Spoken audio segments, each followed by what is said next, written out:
Imagine gliding across the desert at 200 miles per hour, surrounded by panoramic windows, spacious seating, and the kind of sleek interior design you'd expect from first-class air travel. For years, high-speed rail has felt like a distant dream for American travelers. That dream is about to become reality. Brightline West has just unveiled the interior of its long-awaited high-speed rail project, and it's nothing short of a game-changer.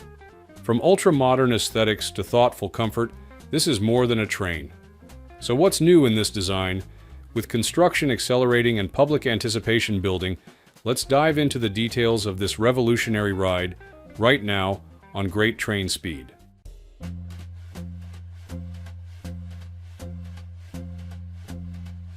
Brightline West is a planned 218-mile high-speed rail line connecting Las Vegas, Nevada to Rancho Cucamonga, California.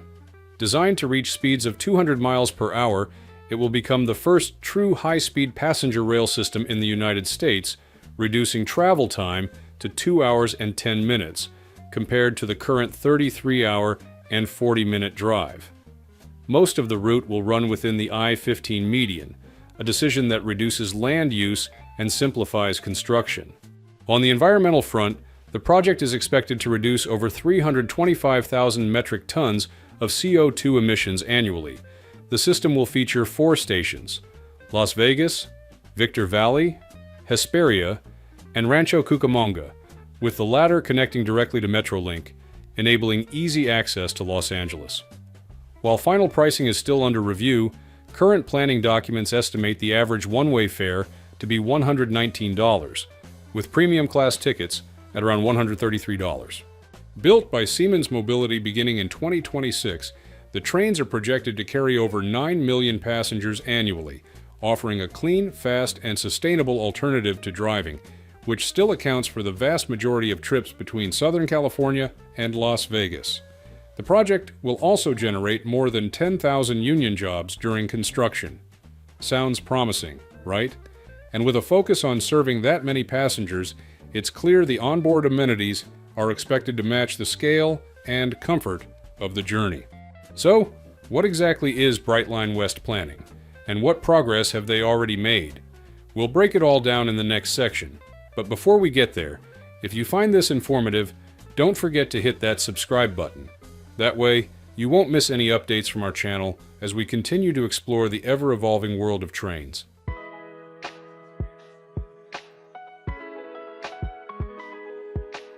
As planned, the interior of the Brightline West trains is built with both comfort and convenience in mind. Each 7-car set will feature modern seating throughout, along with complimentary Wi-Fi access. In the premium class cars, travelers can expect more space and upgraded amenities for an enhanced onboard experience. The design also includes specialty cars, such as a bar or lounge car, created to elevate the journey beyond just getting from point A to B. To reinforce that promise, Brightline recently revealed new interior renderings on its official website, offering the clearest look yet at what passengers can expect. Visually, the Brightline West train feels like it's been pulled from the future, sleek, aerodynamic, and unmistakably bold. The sharply tapered nose suggests high performance, seemingly built to cut through the desert air with ease. Along its sides, vivid streaks of yellow, pink, and coral bring vibrant, Southwest-inspired energy. Phrases like, "You are traveling on California dreamin'," add a playful touch. From any angle, this train doesn't just move fast, it looks fast. And then there's the lounge car, designed with both style and atmosphere in mind. The bold black and yellow palette gives it a sporty, confident presence, while a wavy red line across the windows evokes motion, a heartbeat, or a sound wave, hinting at the energy inside. The word lounge, written in a relaxed script, sets the tone. This isn't just a train car, it's a place to unwind at 200 miles per hour. Step inside, and the vibe continues. Think curved couches, soft ambient lighting, and large windows that frame the desert landscape as it blurs past.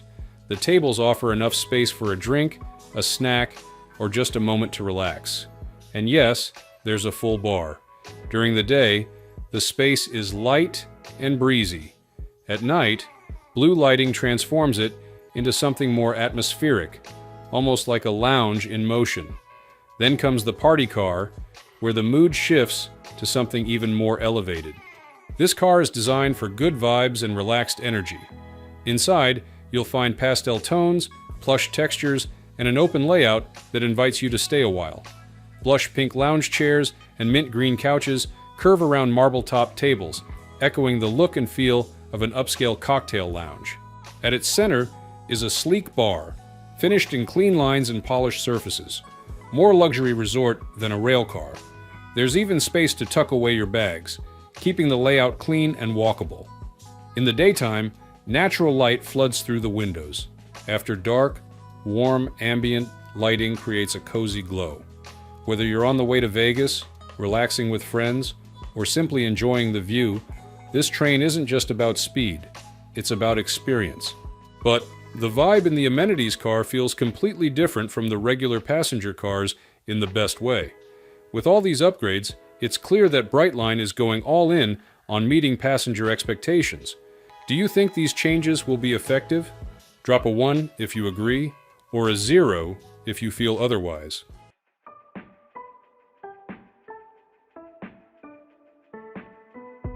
Step into the passenger cars, and it's clear Brightline West takes comfort seriously. Let's start with the Smart Class. The interior here is clean and modern, with sleek, supportive seats in a smooth two-tone finish. Soft green headrests add a calm, earthy touch, while ample legroom, wide armrests, and large windows make the ride feel spacious and relaxed. Practical touches like USB outlets and tray tables ensure you're set for work, snacks, or simply enjoying the Mojave views. Move into the premium car, and the atmosphere steps up a notch.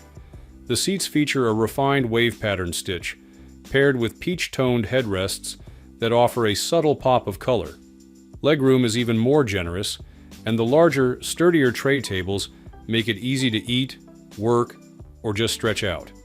Everything feels quieter, softer, purpose-built for a smooth, uninterrupted ride.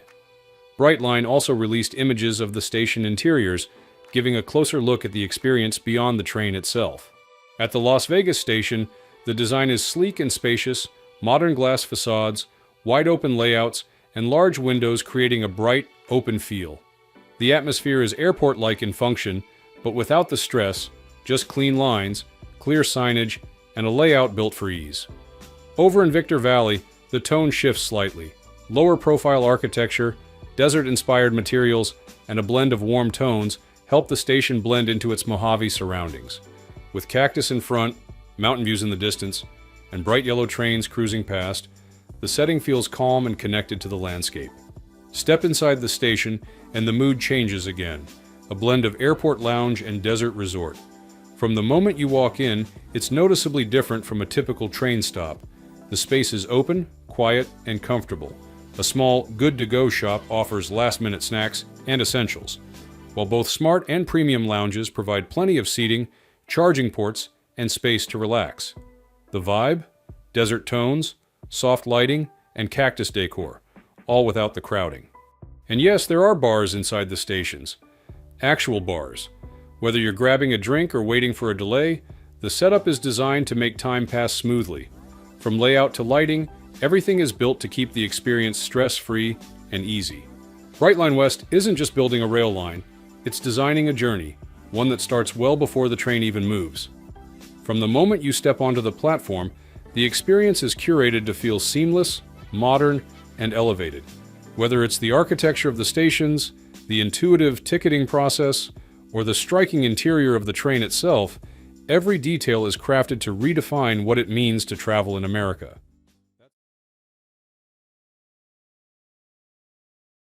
Again, taking cars off the road, I think it makes it better for everybody. For years, America has been left behind in the rail industry, watching other countries build high-speed networks while their trains crawled along outdated tracks.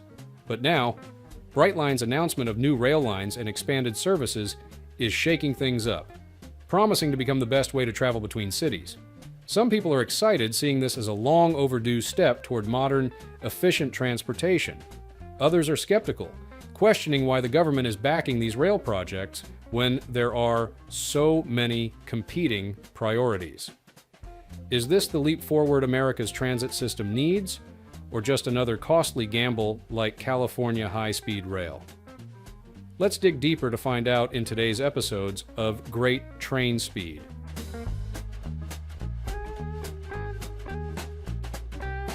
On April 22nd, 2024, under the clear Nevada sky, the Brightline West project officially broke ground.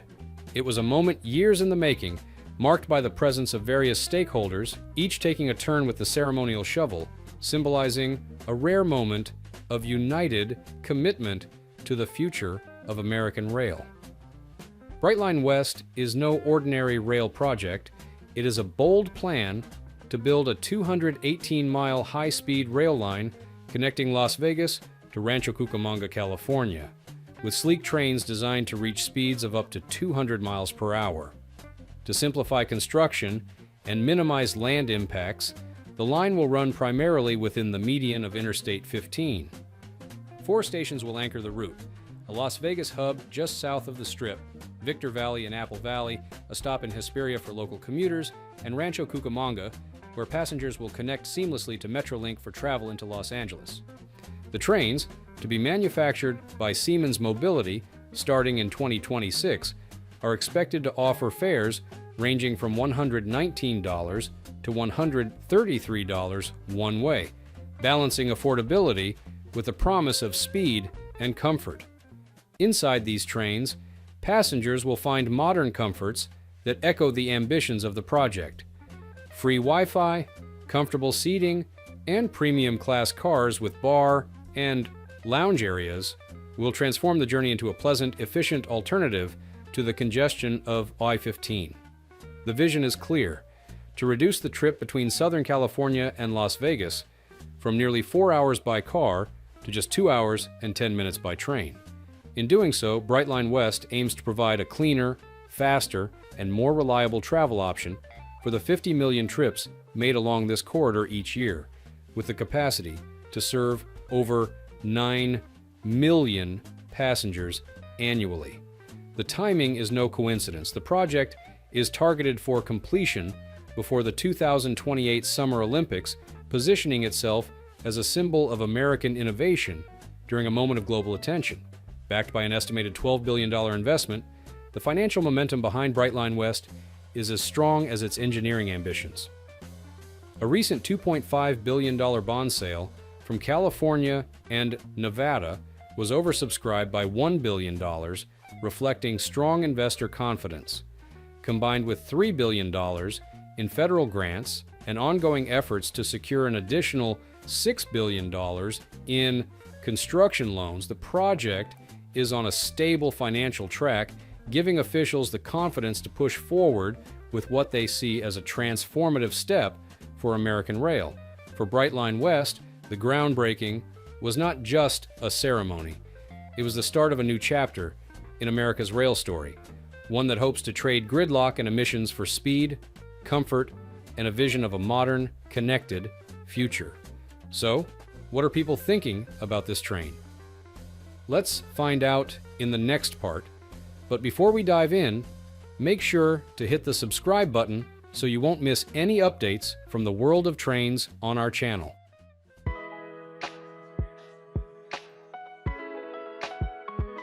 The proposed Brightline West high-speed train by Brightline has sparked a lively debate among passengers, citizens, and rail fans, reflecting America's complicated relationship with modern rail projects.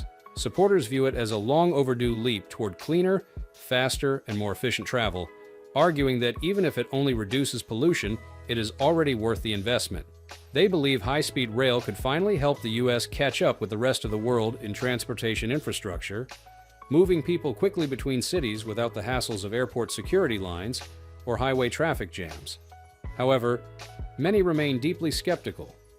This approach prioritizes sustainability, delivering high-speed, zero-emission travel.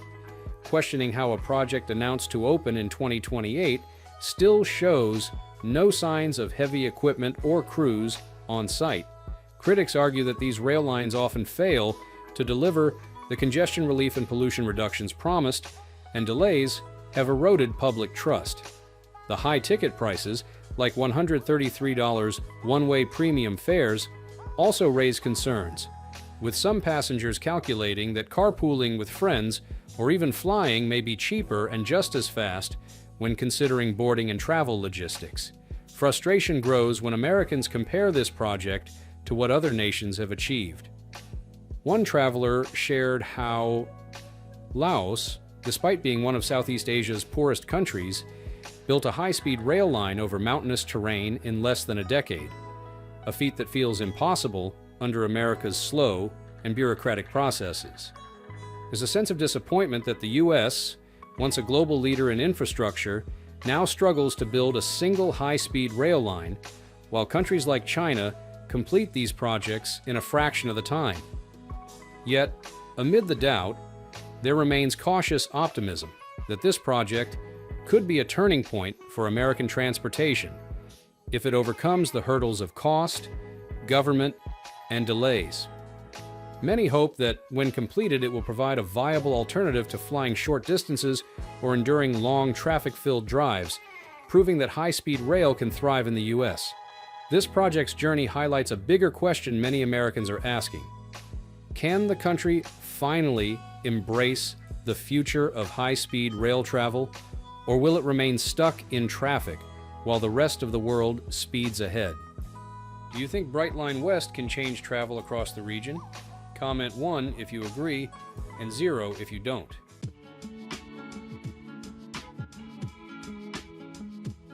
Energy savings and environmental protection will be among the first and most visible benefits. The trains will run on electricity supplied by overhead catenary wires with power sourced from renewable energy, including solar power generated in the Nevada desert. This approach prioritizes sustainability, delivering high-speed, zero-emission travel. Brightline West expects its service to remove more than 1.1 billion kilometers, around 700 million miles, of car travel from the roads each year, cutting carbon emissions by roughly 400,000 metric tons annually. The project is also set to generate 35,000 construction jobs and 1,000 permanent positions once in operation. In addition, it aims to enhance transit access for underserved communities, particularly for people facing long commutes or lacking affordable transportation options. As part of its sustainability goals, Brightline West plans to achieve 100% emissions-free operations by 2045, offsetting environmental impacts comparable to 16,000 short-haul flights each year.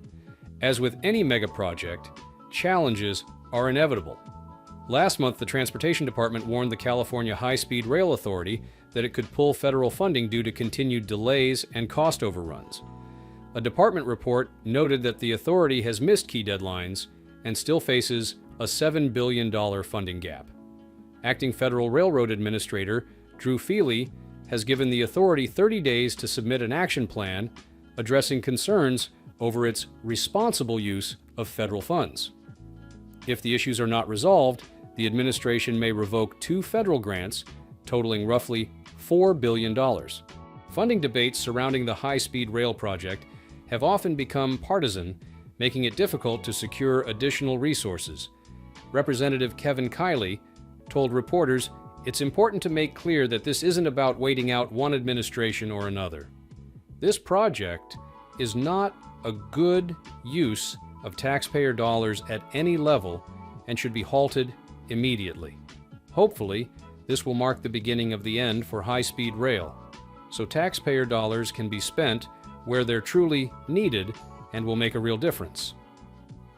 Meanwhile, another challenge has emerged in the form of a legal dispute from Alstom, a bidder not selected in the competitive procurement process for Brightline West.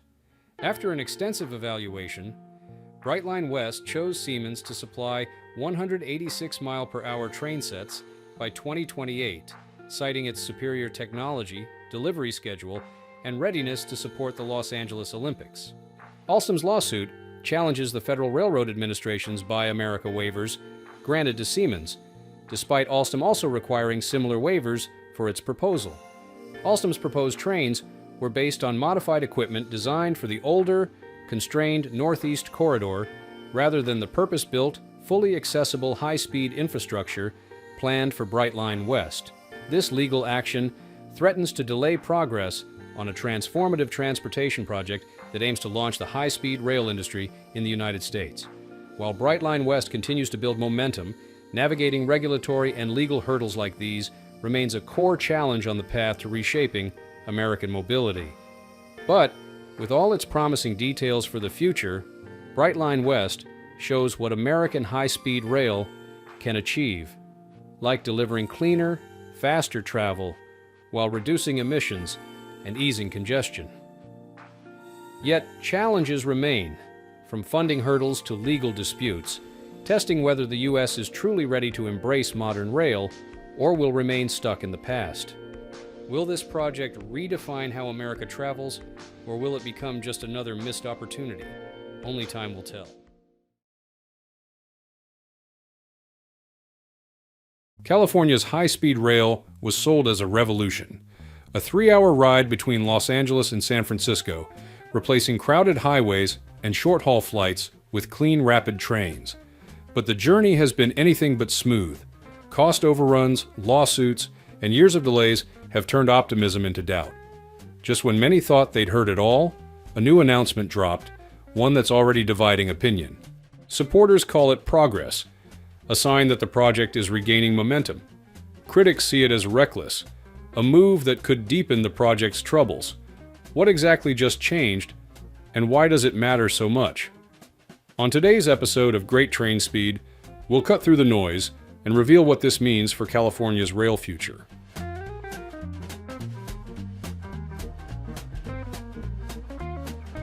California's high-speed rail project is under construction, but far from complete. At present, most activity is concentrated in the Central Valley, where massive viaducts, concrete bridges, and raised track beds are gradually taking shape between Madera and Bakersfield. Crews are laying the foundation for a system designed to carry trains at 220 miles per hour. For now, it remains an unfinished spine running through largely rural landscapes. The long-promised extensions toward Los Angeles and San Francisco remain years away, tied up in a combination of engineering hurdles and escalating costs that have already pushed the project's price tag past $100 billion. Supporters argue that this huge project represents nothing less than a transformation of California's transportation future. They highlight its potential to replace short-haul flights, reduce greenhouse gas emissions, and reduce congestion on crowded freeways, particularly along the I-5 and Highway 99 corridors. For cities like Merced, Fresno, and Bakersfield, the rail line is also pitched as an economic development engine by spurring housing, job growth, and transit-oriented districts around planned stations. For now, California's high-speed rail stands as one of the most ambitious infrastructure projects in the United States, with its ultimate scope and schedule still unsettled. But recently, a new report from the California High-Speed Rail Authority has ignited debate with proposals that could exclude Merced from the project's first operating segment. For years, the city has positioned itself as a gateway to the Central Valley, drafting plans for a station district. That vision now faces uncertainty. The authority's latest analysis explores a different alignment, bypassing Merced in favor of a direct Madera-Gilroy connection while relying on slower regional trains to serve the city. Officials argue that the current Merced-Bakersfield plan would not achieve a strong financial outcome, and that linking the Central Valley directly to major population centers like the Bay Area and Los Angeles could deliver higher ridership and more stable revenues. The study also examines accelerating construction toward Palmdale, emphasizing the long-term goal of connecting the valley with California's largest metropolitan regions. Local reaction has been swift. Mayor Matthew Serrato said the city was caught off guard after years of investment around the promised station, warning that delays could erode opportunities for housing, employment, and development. A rail authority board member stressed that the options remain preliminary, noting that Merced would still be included in a later extension toward Sacramento. For Merced, the outcome carries weight. A station once billed as a transformative hub now risks being postponed, while other corridors advance toward shaping California's high-speed rail future. So, with the latest shift in plans, California's high-speed rail could move forward without Merced in its initial alignment, a change driven by financial considerations. But how much money would this decision actually save, and what impact could it have on Merced, a city with both a growing population and one of the region's highest unemployment rates, standing at 7.4%? We'll break down those questions in the next part, and if you're curious about stories like this, make sure to hit subscribe so you won't miss any updates from the world of rail right here on Great Train Speed.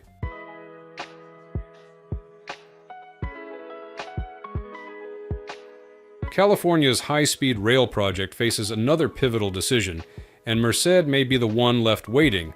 A newly released holistic reassessment from the California High-Speed Rail Authority proposes removing Merced from the first operating segment, a shift the agency says could save billions.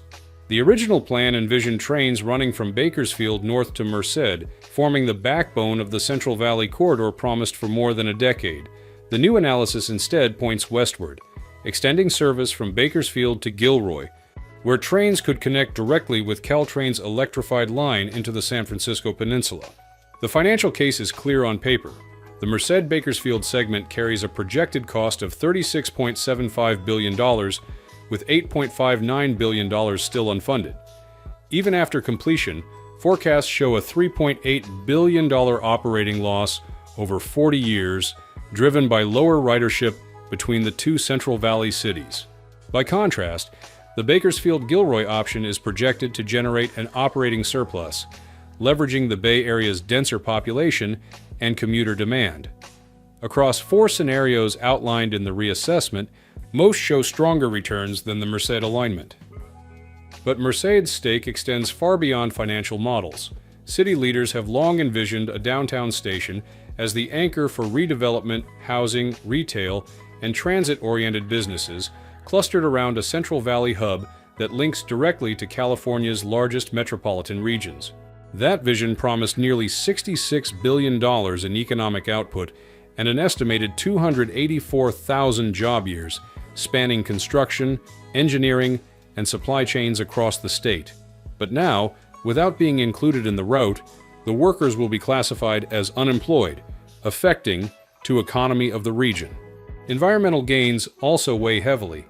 By 2030, the Merced-Bakersfield line was projected to eliminate more than 236 million vehicle miles annually, avoiding nearly 77,000 metric tons of greenhouse gas emissions, the equivalent of removing thousands of cars or grounding hundreds of short-haul flights. For California's ambitious climate goals, those reductions represent tangible progress, not just symbolic gestures. If Merced is bypassed, much of this momentum risks being delayed. Instead of becoming a showcase hub, the city could be relegated to slower regional connections feeding into Gilroy or Madera.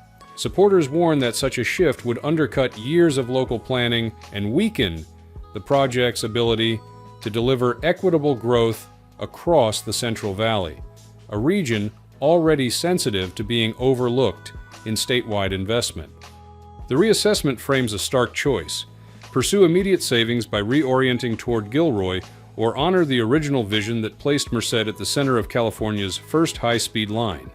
For the city and its residents, the outcome will decide whether high-speed rail arrives as a story of opportunity fulfilled or opportunity deferred.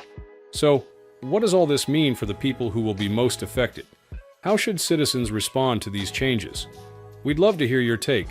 Do you see this as a smart move that pushes California's high-speed rail closer to reality, or a setback that leaves communities behind? Drop 1 if you believe this is the right step forward, or 0 if you think the government is heading in the wrong direction. We would love to hear your opinion on this.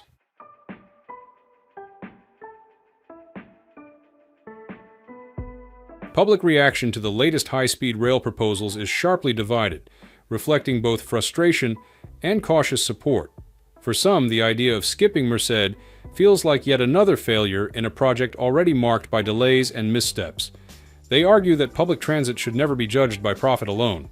Highways don't make money, so why should rail? One writer complained. adding that high-speed rail is a service, not a business. Others voiced outright anger at what they see as political maneuvering, a constant cycle of perfect plans pitched only to win more funding for consultants, NGOs, and endless research. To these critics, the latest changes are less about progress and more about wasting money on a project with no real plan at all. Yet not everyone shares that bleak outlook. Some passengers acknowledge that the Gilroy option has merit, especially since infrastructure north of the city already exists thanks to Caltrain's electrification.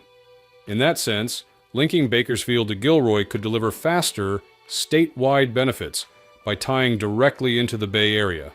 Going to Gilroy has far better benefits. It makes San Francisco far easier to reach, one supporter noted.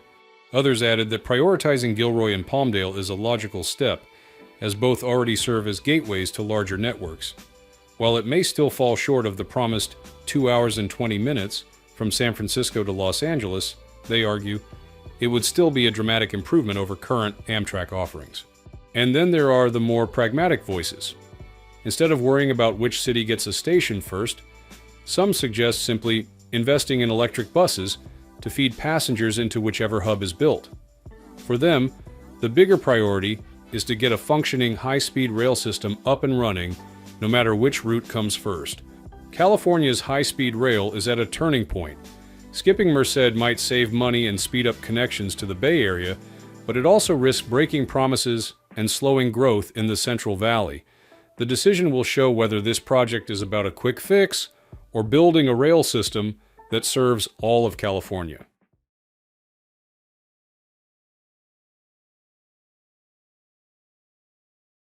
For years, they were whispers of the future, sleek silver train sets seen only from platforms or in photographs, waiting silently as engineers refined every detail. The Acela Liberty promised a faster, more comfortable, and more modern era for Amtrak, yet passengers could only wonder when those promises would be fulfilled.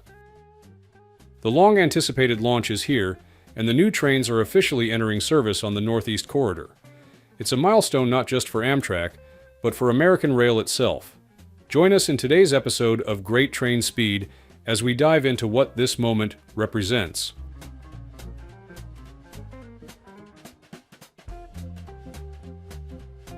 Amtrak officially set the long-delayed launch date for the NextGen Acela, August 28, 2025. The confirmation came after years of shifting timelines and cautious language that had frustrated both riders and advocates.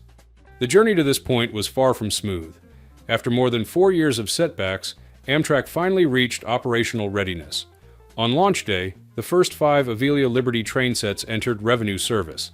Amtrak President Roger Harris described the rollout as an evolution in the way we travel, highlighting the train's role in boosting capacity and reliability amid record 2024 ridership of 32.8 million passengers nationwide. Service began with select departures, marked by a special icon in Amtrak's booking system. For the near term, both the new Acela Liberty and legacy Acela trains will run in parallel until the full fleet of 28 train sets is deployed by 2027. Production has already advanced. 270 cars estimated for over 85% of the total have been completed. The program also reflects a major industrial investment, with assembly relying on more than 180 U.S. suppliers across 29 states, generating an estimated 15,000 jobs. And for now, it is finally stepping into its functioning step. Amtrak's long-awaited NextGen Acela, a $2.5 billion investment in the Northeast Corridor, officially rolled into Boston's South Station with much fanfare. The new fleet will begin passenger service between Washington, D.C., and Boston, with stops in New York, Philadelphia, and Providence. For commuters, the launch represents not just a faster, more comfortable ride, but also a long overdue step toward narrowing the gap between U.S. and global rail travel standards.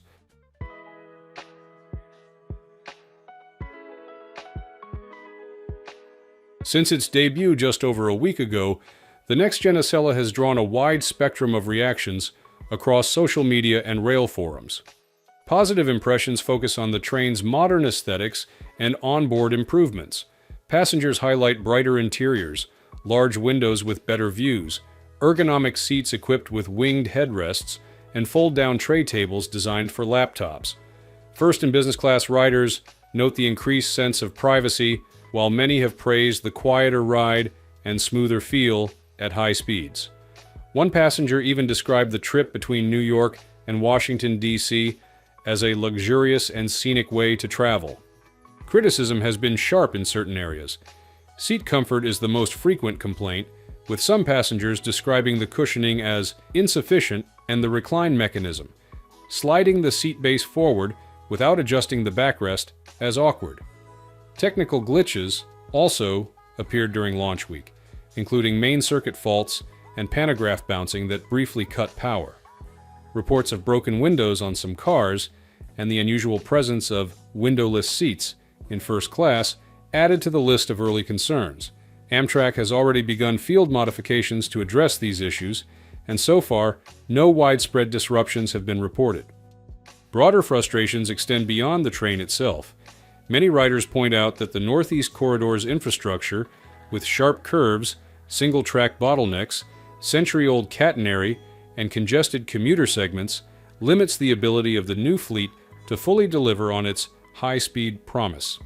As one rider put it, introducing a faster Acela is like bragging you have a Ferrari while stuck in I-95 traffic. In some cases, passengers even noted that trips have taken longer than before, undercutting the marketing of speed. Pricing is another dividing line. While travelers appreciate the calm compared with air travel, especially on the Boston-New York run, many question whether fares that rival or exceed airfare justify the experience. For frequent riders, the cost remains a major barrier. Still, enthusiasm remains strong. For many passengers, the Acela Liberty represents more than just a new train. It signals progress toward a modern, world-class rail system in the United States. For some, it's a long-awaited leap forward. For others, a work still in progress. Either way, its launch marks the beginning of a new chapter for Amtrak and U.S. high-speed rail. The new train has finally launched. So what do you think? Are passengers and citizens excited, skeptical, or somewhere in between? Do you share the manufacturer's bold vision that this train will shape the future of America's rail industry? Drop a 1 if you agree, a 0 if you don't, and tell us your thoughts in the comments. We'd love to hear your perspective, because your voice is just as important as the train itself.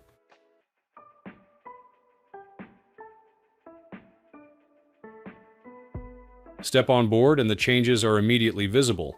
Spacious seating with winged headrests, larger windows fitted with sleek sliding shades, and a full suite of modern connectivity.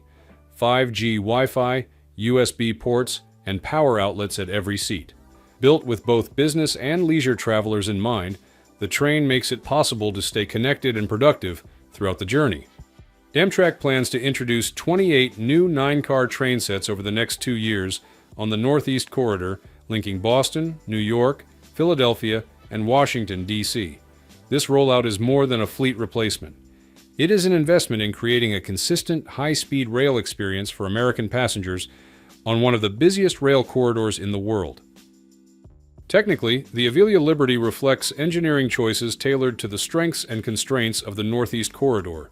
Each train set is structured around Alstom's articulated architecture, with 2 compact power cars bracketing 9 intermediate cars that share bogies. This configuration reduces vibration and noise in seating areas, enhances ride stability over uneven track joints, and cuts the overall number of bogies. Importantly, the design leaves room for growth. Amtrak can lengthen each train to 12 cars without changing traction systems, providing a path to increase capacity before adding more frequencies. The name Liberty signals both flexibility and long-term adaptability. In operation, the new fleet runs at 160 miles per hour, 257 kilometers per hour, a modest 10 miles per hour faster than the retiring Acela sets, but certified for 186 miles per hour if future infrastructure upgrades allow. Much of the immediate time savings comes from the train's Tiltronics active tilt system, which enables higher speeds through curves without sacrificing passenger comfort. On a corridor filled with curves and legacy track geometry, tilt technology is not a luxury, but a necessity. Capacity is another visible improvement. The first-generation Acela typically operated as a 6-car consist, often overcrowded at peak demand. The Avila Liberty standardizes 9 passenger cars plus 2 power cars, translating to a 27% seat increase per departure. Each set carries around 386 passengers across business and first class, with accessible seating and a cafe car. This expansion not only relieves pressure on peak demand, but also gives Amtrak more inventory to balance fares, improve seat availability, and reduce the risk of sellouts on popular trains. The train's exterior highlights its role as Amtrak's flagship. A streamlined aerodynamic nose improves energy efficiency, while the white and deep blue livery accented by a red stripe delivers a sharp profile. Large tinted windows create a modern look, and the prominent Acela logo signals its identity as the carrier's premier service. Inside, the design builds on the theme of comfort. Business class offers wide, ergonomic gray seating with blue headrests, while first class features upgraded gray and orange seating with larger tables for dining or productivity. The cafe car, accented with stainless steel and bold red counters, adds a vibrant touch and creates a welcoming stop for refreshments. Under the skin, the engineering reflects a corridor-specific design philosophy. Shared bogies and articulation reduce drag and weight, freeing more space for passengers. Concentrated traction in the power cars simplifies maintenance, while regenerative braking improves energy efficiency, feeding electricity back into the catenary. Alstom estimates the design consumes up to 30% less energy than earlier high-speed models thanks to lightweight aluminum car bodies, aerodynamic shaping, and reduced rolling resistance. These are not isolated innovations, but part of a deliberate package that optimizes for a complex corridor where speed is limited less by technology and more by infrastructure. While trains can hit 160 miles per hour, the real benefits depend on corridor upgrades already in progress. Projects like the Portal North Bridge replacement and the Hudson Tunnel project will remove major bottlenecks, boost reliability, and expand capacity. Similar upgrades to the Connecticut River and Susquehanna River bridges will further improve speed and performance along the corridor. At the end of the road, the NextGen Acela's debut is more than just the arrival of a new train. It's a symbol of progress and possibility for American rail. And so we've arrived at today's last station. It's been great having you with us on this ride. Hit subscribe so you'll be ready when the next train leaves. Until then, stay curious and keep your passion for rail on track.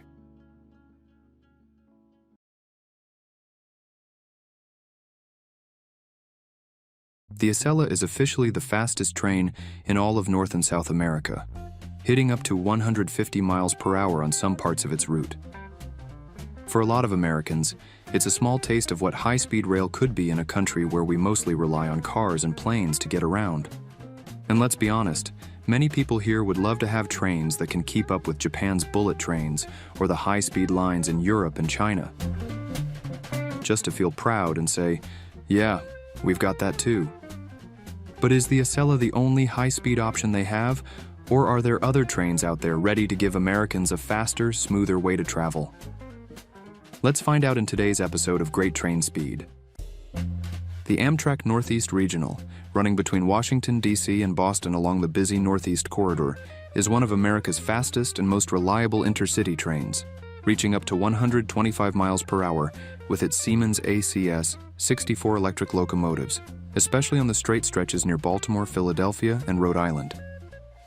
Passengers enjoy clear views of the Potomac River and the monuments right after leaving Union Station, and quick glimpses of the Delaware River near Trenton, adding scenic moments to the ride. Inside, the train offers spacious 2x2 seating with power outlets, a quiet car for peaceful travel, and a cafe car for snacks, while business class provides more room and complimentary drinks. With Amtrak's Aero trains arriving in 2026, promising better lighting, larger tray tables, and 5G Wi-Fi, the Northeast Regional is set to get even more comfortable. While not a world-class bullet train, its reliable speeds and frequent service make it a strong A-tier in America's high-speed train landscape, a symbol of what rail travel can already offer in the U.S., while hinting at even better journeys ahead.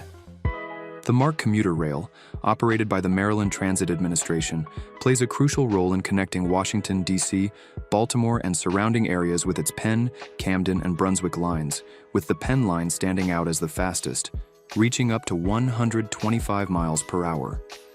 MARC currently operates 6 Bombardier Alstom HHP-8 electric locomotives, technically cleared for 135 miles per hour but limited to 125 miles per hour under FRA Tier 1 rules. While 8 Siemens Charger SC-44 diesel-electric locomotives, deployed since 2017-2018, also handle 125 miles per hour service, rotating with the HHP-8s to maintain flexibility during high-demand periods. Riders on the Penn line are treated to stunning views as the train departs Perryville, crossing the majestic Susquehanna River on Amtrak's bridge, with sweeping water vistas framed by wooded banks, and quick glimpses of Havre de Grace's waterfront park and historic canal area. A treat for rail fans and photographers, especially during golden hour. On board, passengers enjoy spacious seating with power outlets, restrooms, mobile ticketing via the CharmPass app, and the ability to bring bicycles and e-scooters on designated cars, all while seamlessly connecting with Metro, light rail link, and bus services. While MARC is primarily a commuter rail rather than true intercity high-speed, the consistent 125 miles per hour performance on the Penn line, modern rolling stock, and integration with regional transit systems earn it a solid A tier in America's high-speed landscape, reflecting how effective commuter-focused services can still deliver meaningful speed and connectivity along the Northeast Corridor. Another route is, the Amtrak Keystone service offers one of the region's higher-speed rail experiences. Operating with Siemens ACS 64 electric locomotives that pull Metroliner cab cars and Amfleet coaches, enabling the service to hit 125 miles per hour between Philadelphia and New York along the electrified Northeast Corridor, while maintaining 110 miles per hour on the segment between Philadelphia and Harrisburg. These locomotives, introduced in the mid-2010s to replace the aging AEM-7 and HHP-8 units, provide modernized power, improved acceleration, and reliability, while staying compatible with the corridor's catenary systems, ensuring seamless performance across varying speed limits. The Keystone service boasts an 88% on-time performance rate, exceeding Amtrak's standard and supporting consistent, efficient travel for commuters and leisure travelers alike. The ride itself offers a scenic blend of experiences. West of Lancaster, passengers are treated to tranquil views of Pennsylvania Dutch country, with rolling farmland and gentle hills, while historic stations like the neoclassical Lancaster Station and the stone-built Elizabethtown Station add vintage character along the way. On board, the Keystone service provides spacious coach-class seating with wide, reclining chairs, generous legroom, no middle seats, at-seat trays, reading lights, electric outlets, and restrooms in every car, with a designated quiet car for passengers seeking a peaceful environment. While it lacks a cafe car, passengers can bring their own food, and complimentary Wi-Fi ensures connectivity throughout the journey. The Keystone service's reliable speed, comfort, and regional connectivity position it as a solid A-tier service in America's high-speed rail landscape, effectively bridging major Pennsylvania cities with the Northeast Corridor, while demonstrating how practical infrastructure upgrades can deliver meaningful speed and convenience for everyday travelers. The Brightline service in Florida showcases one of America's most modern, high-speed rail experiences. Operating Siemens Charger SCB, 40 diesel-electric locomotives on the Orlando-Cocoa segment at 125 miles per hour, with a top and tail configuration, ensuring efficiency and quick turnarounds. These 4,000 horsepower, Tier 4 compliant units, custom-built for Brightline since 2016, combine strong performance with lower emissions, supporting Brightline's vision of comfortable, fast intercity travel across key Florida corridors. Meanwhile, Amtrak's long-distance trains on the Northeast Corridor use Siemens ACS 64 electric locomotives, introduced between 2014 to 2016 and capable of 125 miles per hour speeds in electrified territory, often operating at 110 miles per hour before switching to diesel power at Washington, D.C., ensuring flexibility across electrified and non-electrified segments nationwide.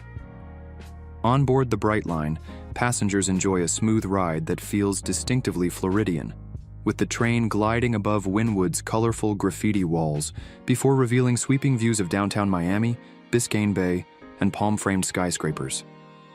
Further north, the journey passes lush palms, serene canals, and lake neighborhoods, blending into a laid-back coastal suburban landscape as it approaches stations in Aventura, Fort Lauderdale, and Boca Raton.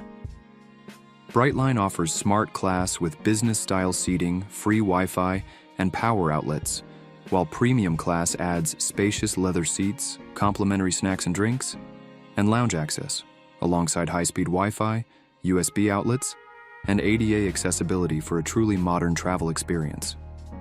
With stations directly at Orlando International Airport and Cocoa, Brightline ensures seamless connections to Florida's attractions while delivering consistent, higher-speed rail service, earning it a strong A-tier position in America's high-speed landscape and setting the benchmark for what private investment can achieve in U.S. passenger rail. The Amtrak Empire service along the Empire Corridor currently utilizes GE Genesis P32 AC-DM dual-mode diesel locomotives, allowing seamless transitions between electric and diesel power for service into New York City. But Amtrak is preparing to modernize this corridor with the new Siemens Aero trainsets.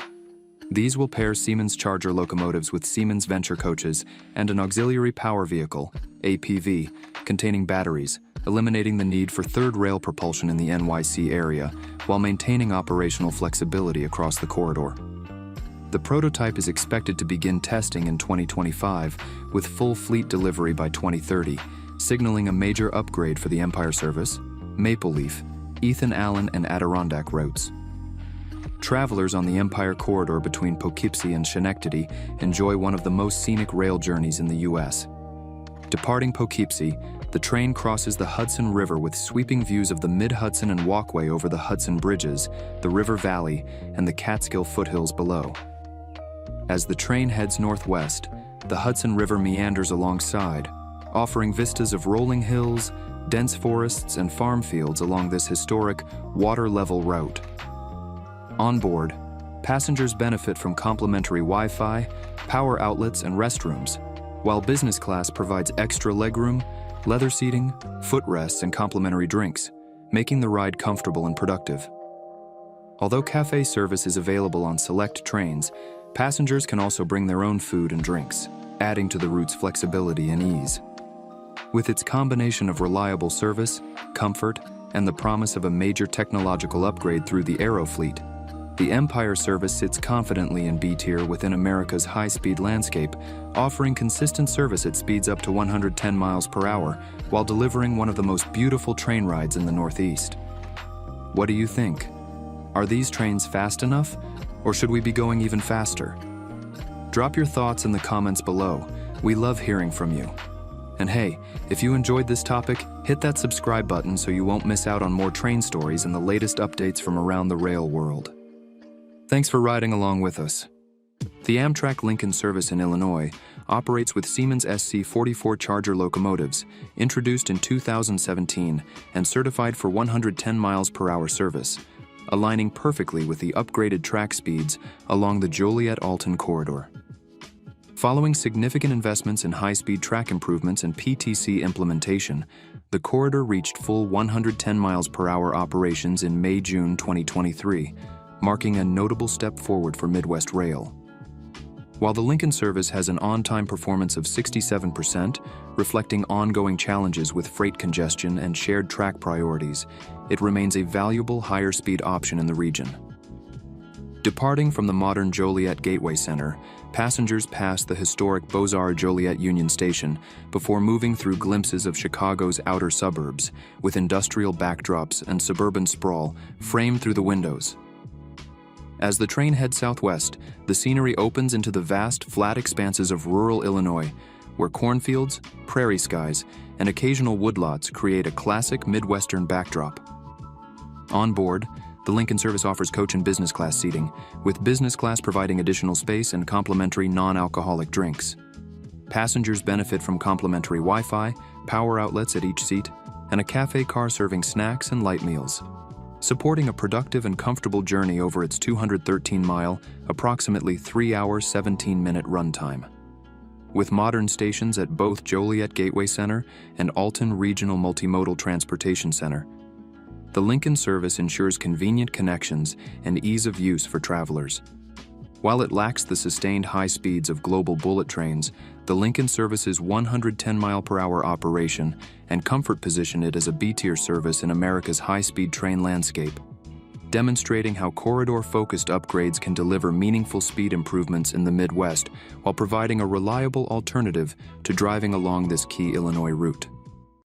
The Amtrak Michigan services, which include the Wolverine, Chicago-Detroit-Pontiac, and Blue Water, Chicago-Port Huron routes, operate at up to 110 miles per hour using Siemens SC 44 Charger diesel-electric locomotives introduced in 2017 for Amtrak's state-supported corridors. Specifically authorized for 110 miles per hour operation, these Chargers demonstrate their full capabilities on the Amtrak-owned tracks between Porter, Indiana, and Kalamazoo, Michigan. With both the Wolverine and a 97-mile stretch of the Blue Water taking advantage of these higher speed segments to deliver efficient and consistent service across Michigan's key corridors. Passengers can enjoy scenic highlights, including Lake Michigan views on the Pere Marquette route, with glimpses of St. Joseph and Holland's beaches and windmills, while the Blue Water route offers Lake Huron vistas with wooded bluffs and shoreline landscapes as it approaches Port Huron. On board, the Michigan services provide spacious coach seating, with the option to upgrade to business class for extra legroom, complimentary non-alcoholic beverages, and flexible ticketing, while free Wi-Fi and a cafe car make the journey productive and convenient. Many departures feature a quiet car for a peaceful ride, and select trains accommodate carry-on bicycles for travelers exploring Michigan upon arrival. Though checked baggage isn't offered, generous carry-on allowances and overhead storage simplify travel. Covering key destinations like Detroit, Grand Rapids, and Port Huron, Amtrak's Michigan services combine practical connectivity with comfort and accessibility, earning them a B-tier ranking in America's high-speed rail landscape for delivering reliable 110 miles per hour travel in the Midwest, while showcasing the lakes, towns, and rolling scenery that make Michigan rail journeys both efficient and enjoyable. The Amtrak Hartford line, operating between New Haven and Springfield, utilizes GE Genesis locomotives, P42DC and upgraded P40DC units, capable of 110 miles per hour, providing faster and more reliable service along this busy corridor. These locomotives, often paired in push-pull configurations with Amfleet coach cars and ex-Metroliner cab cars, allow for efficient turnarounds while maintaining consistently higher speeds, enhancing regional connectivity between Connecticut and Massachusetts. As the train departs New Haven, passengers pass through gentle, tree-lined valleys characteristic of central Connecticut, offering classic New England vistas throughout the year.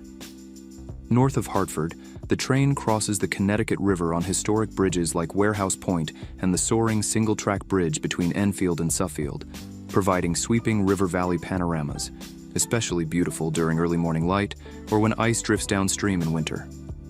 On board, the Hartford line offers spacious coach and business class seating, both featuring free Wi-Fi and power outlets to stay productive or entertained during the ride, while cafe service on select trains provides snacks and drinks for added convenience.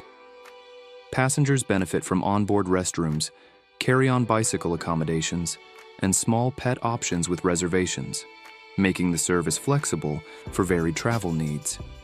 Stations along the route are equipped with accessible platforms, waiting areas, and real-time departure updates, ensuring a seamless travel experience from boarding to arrival. With frequent daily departures, budget-friendly fares, and reliable service, the Hartford line earns a solid B-tier ranking in America's high-speed rail landscape, demonstrating how corridor-focused upgrades and consistent 110 miles per hour operation can deliver practical, comfortable travel while showcasing the scenic river crossings and classic landscapes of Connecticut and western Massachusetts. America's high-speed train scene is more than just the Acela. From the Northeast Corridor to Brightline in Florida and upgraded Midwest routes, these trains prove that faster, smoother rail travel is already happening here, even if we're not hitting bullet train speeds just yet. We've still got ground to cover to match Japan or Europe, but these services show that high-speed rail can work in the US and are laying the tracks for an even faster future. What do you think about this tier list? Did we get it right? Or would you rank these trains differently? Drop your thoughts in the comments. And that's it for today's episode. Thanks for riding along, and we'll catch you next time. Peace.